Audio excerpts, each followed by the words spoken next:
I can still picture the moment like it was etched into the back of my mind. I was standing on what was supposed to be my front porch, staring at a woman who had firmly planted herself there. She was standing right between my wife, Chloe, and the doorway to our new home. She wasn't just standing there casually. She stood like a human barricade, arms folded tightly across her chest. Her chin was lifted as if she were defending a royal palace. Her floral blazer screamed middle management power trip. The way she blocked the entrance made it look like we were storming Fort Knox. Not a single golden strand of her perfectly coiffed blonde bob moved in the breeze. Her blindingly bright red lipstick could have served as a lighthouse beacon. That was my grand introduction to Susan. Susan Carmichael was the self-proclaimed ruler of the Pinecrest Valley Estates HOA. She tilted her head with that slow, disdainful smirk that makes your skin crawl. She looked at us with pure disgust. She told us she didn't care what papers we thought we had. Her tone was so condescending, it made the air feel heavier. She declared that nobody moves into this neighborhood without her personal approval. She smugly stated that she hadn't approved us yet. Chloe's fingers tightened around mine. Our shared excitement over buying our first home instantly gave way to total, utter confusion. All down the street, curtains twitched and window blinds shifted. Our new neighbors were getting front row seats to the bizarre spectacle. And we hadn't even unpacked a single cardboard box yet. My name is Ethan Carter. 3 months before this nightmare moment, Chloe and I had scraped together every cent we had. We bought our first home in a peaceful Charlotte, North Carolina neighborhood. We thought Pinecrest Valley Estates was a suburban dream. We had done our homework. It had great schools, low crime rates, and houses priced right within our reach. We were so incredibly happy. What we hadn't counted on was Susan Carmichael. She was the HOA president who apparently thought she was running her own private regime. The real estate agent had casually mentioned the HOA was active. The agent used it as a selling point, claiming they keep the neighborhood beautiful and property values stable. What she conveniently left out was how Susan treated every single new resident. Susan treated people like criminals who had to clear her personal background check before daring to exist in her kingdom. She had been president of the HOA for 7 long, agonizing years. In that time, she transformed a simple community group into her own little dictatorship. She enforced unwritten rules that appeared nowhere in the official bylaws and ran secret, aggressive committees. She had a web of nosy neighbors reporting every blade of grass that grew too tall. They even reported garden hoses that weren't the exact right shade of green. The morning of our move-in started perfectly. The sky was clear, the air was warm, and our moving truck arrived exactly on time. Chloe was practically glowing with excitement as we pulled into the driveway. We had planned this day for months.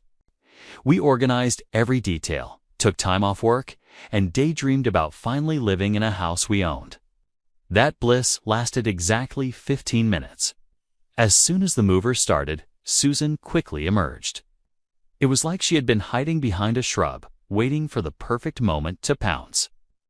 She strode across her flawlessly trimmed lawn in absurdly tall heels that clicked like an executioner's drumbeat. With a clipboard in one hand and a stuffed folder in the other, she looked ready to conduct a corporate takeover. She barked at us in a shrill voice that could have easily cracked glass. She announced we could not proceed with the move until she reviewed our application and conducted proper vetting. Mike, our head mover, froze mid-step. He was a broad-shouldered, tough-looking guy. Mike had probably seen every kind of neighborhood crazy in his 2 decades on the job. The look on his face clearly said, "What on earth is happening right now?" I tried my absolute best to stay calm. I walked over with what I hoped was a friendly, non-confrontational smile. I introduced myself as Ethan and my wife as Chloe. I told her we closed on the house last Friday and there was a misunderstanding.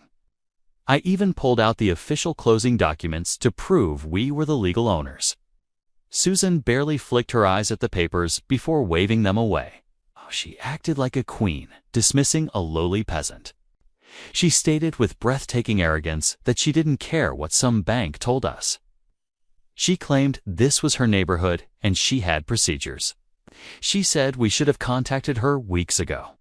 Since we didn't, she ordered us to remove our belongings immediately and return only after completing the paperwork.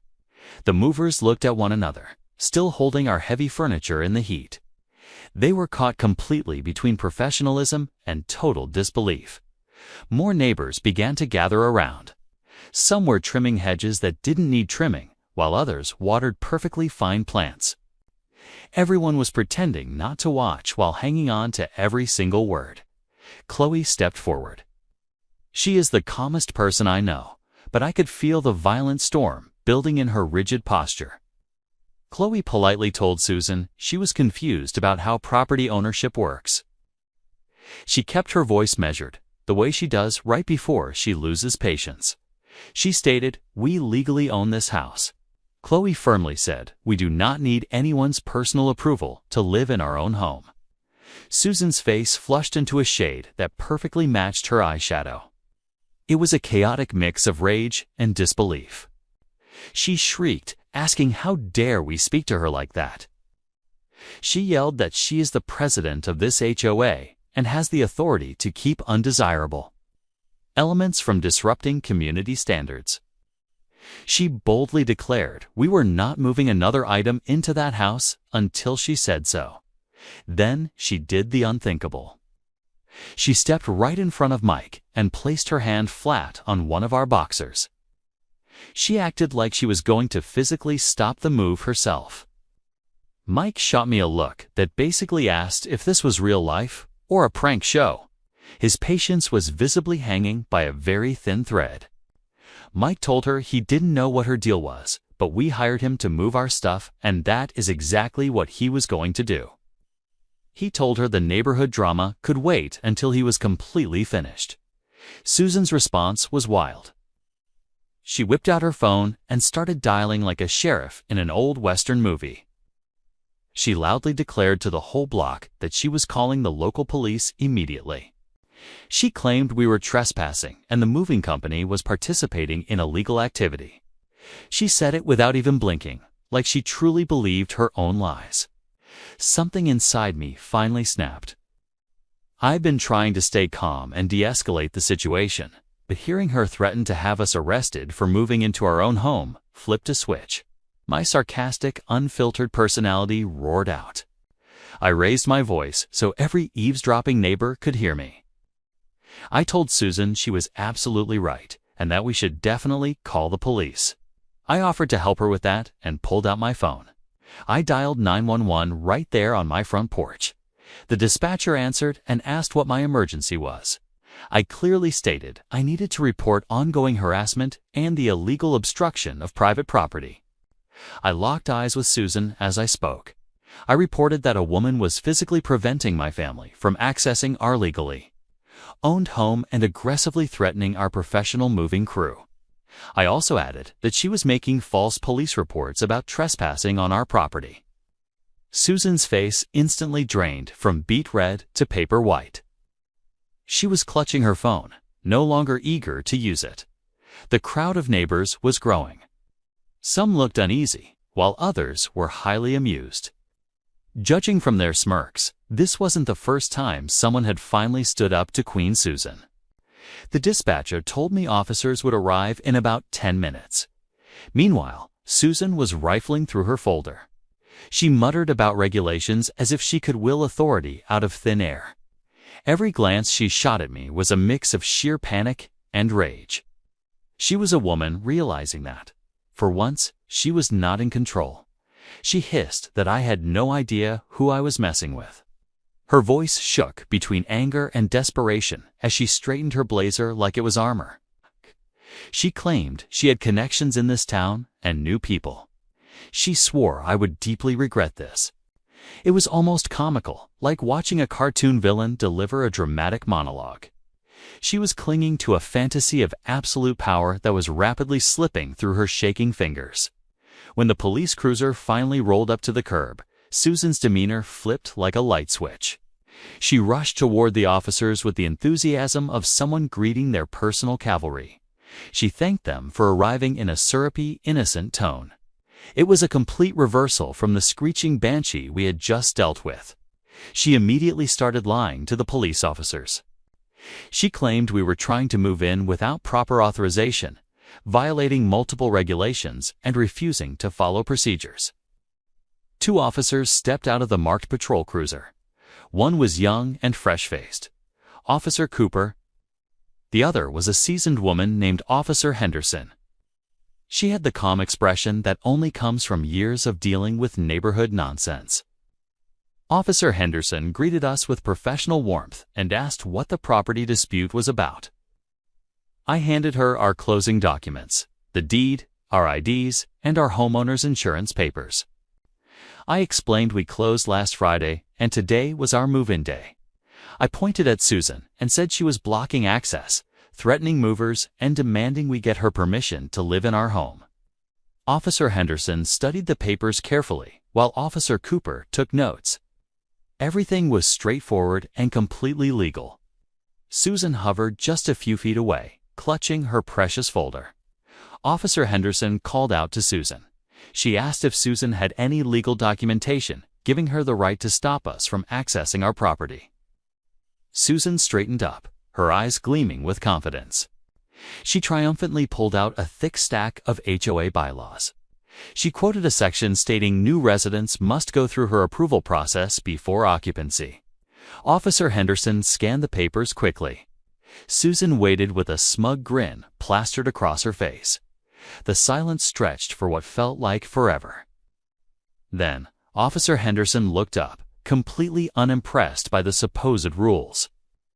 She evenly told Susan that these bylaws don't give her any authority to deny homeowners access to their property. She explained they only cover landscaping, paint colors, and architectural guidelines. The officer firmly stated the bylaws do not dictate who gets to live here, and she cannot legally prevent us from moving in. Susan's smug smirk heavily faltered.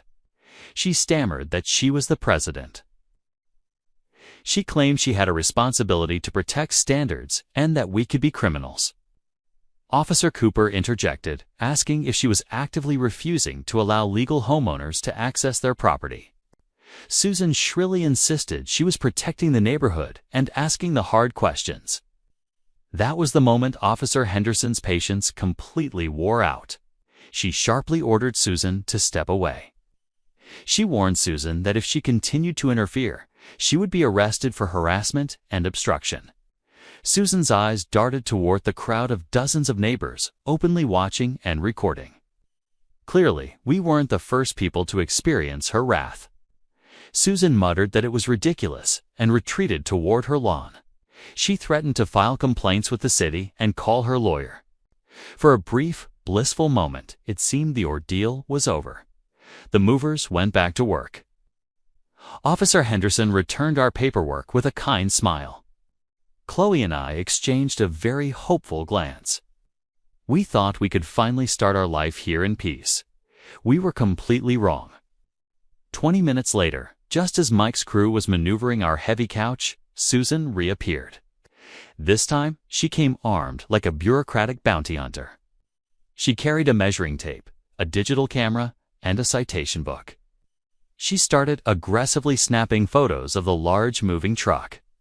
She measured its distance from the curb and scribbled on her clipboard like a parking enforcer on a power trip. She loudly announced that our moving vehicle was parked illegally on the street. She claimed HOA regulations state commercial vehicles can't be parked on residential streets for more than 30 minutes without a permit. She threatened to have it towed immediately. I approached her, my patience completely gone. I reminded her the police were just here and told her to leave us alone.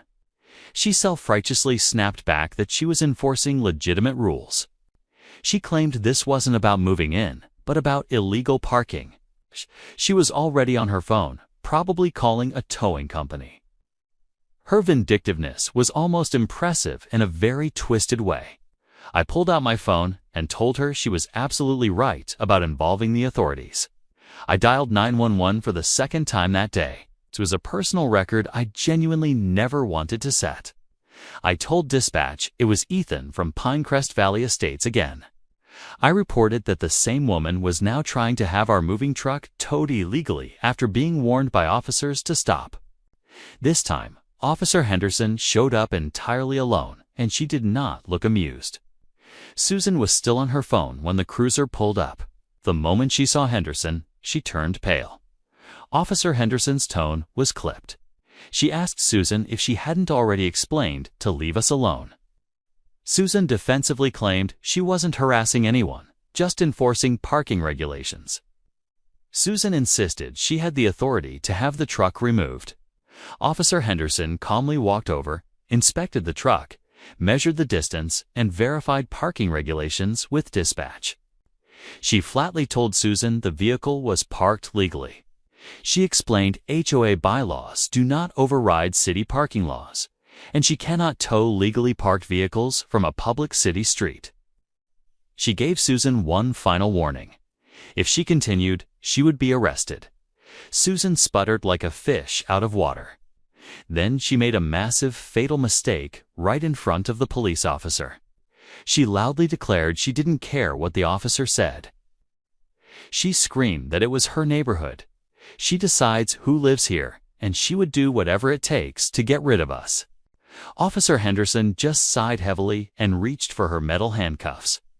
She told Susan she was under arrest for harassment and the obstruction of property rights, and read her Miranda rights. The look on Susan's face was priceless. It was pure shock, like she finally realized her imaginary authority had hit a massive brick wall. She weakly protested as the handcuffs clicked into place. She cried that she was the president and was protecting the neighborhood. Officer Henderson calmly replied that being the president doesn't give her the right to harass people. As the cruiser pulled away with Susan in the back seat, the watching crowd erupted in loud cheers. Mike and his crew finally had a completely clear path to finish our stressful move. Chloe and I stood in our new driveway, hands intertwined as the last of our boxes disappeared inside. Chloe gave a shaky laugh and noted this was definitely not in any home buying guide. Over the next few weeks, the fallout was glorious. Susan was hit with severe harassment charges that cost her over $3,000 in court fines and expensive legal fees. More importantly, the HOA held a highly anticipated emergency election. Susan was decisively voted out, 87-3. The new board wasted no time rewriting the flawed bylaws completely. They made sure no future power-hungry president could ever torment new homeowners again. They even issued a formal apology to us and several other families who had suffered under Susan's regime. As for Susan, she screamed at the election meeting that the neighborhood would collapse without her leadership. She ranted that property values would plummet and everyone would deeply regret it. Security firmly escorted her out of the building as she continued to rant wildly about conspiracies and ungrateful neighbors. For the first time, Pinecrest Valley Estates finally felt like home.